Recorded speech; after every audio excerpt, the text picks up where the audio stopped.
একবার এক দুষ্ট শেয়াল তার শিকারের খোঁজে ঘুরছিল।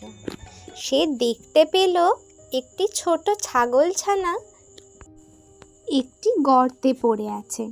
ছাগলছানাটি গর্ত থেকে বেরোনোর জন্য প্রাণপণে চেষ্টা করছিল, কিন্তু পারছিল না। শেয়াল মনে মনে খুব খুশি হলো, কারণ আজ তার খাবার জোগাড় হয়ে গেছে।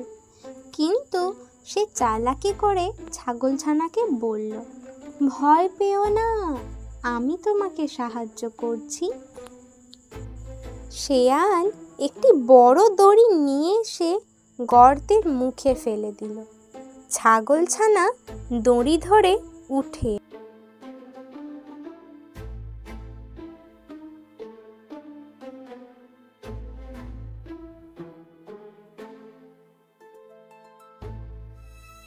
শেয়াল বলল, আজ তো তোমাকে আমি খাবো, তুমি আমার শিকার।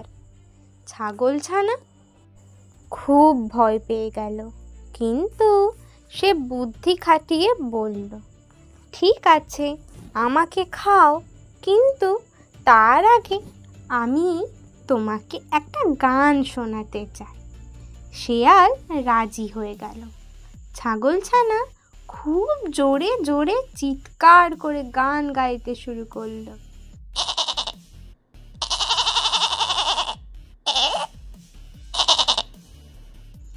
তার গান শুনে দূরে থাকা রাখাল তার পাল নিয়ে সেই দিকে ছুটতে এলো। রাখালকে দেখে শেয়াল ভয়ে লেজ গুটিয়ে ছুটে পালিয়ে গেল। রাখাল ছাগলছানাকে তার পালের কাছে ফিরিয়ে নিয়ে গেল। শেয়ালেরও ভারী শিক্ষা হলো। সে ভাবল, আহা, অত নধর বাছাটাকে আমি নিজের শিকার হিসেবে পেলাম না, ফালতুই তার সাহায্য করতে গেলাম, শেষে নিজেকে এভাবে ফিরতে হলো।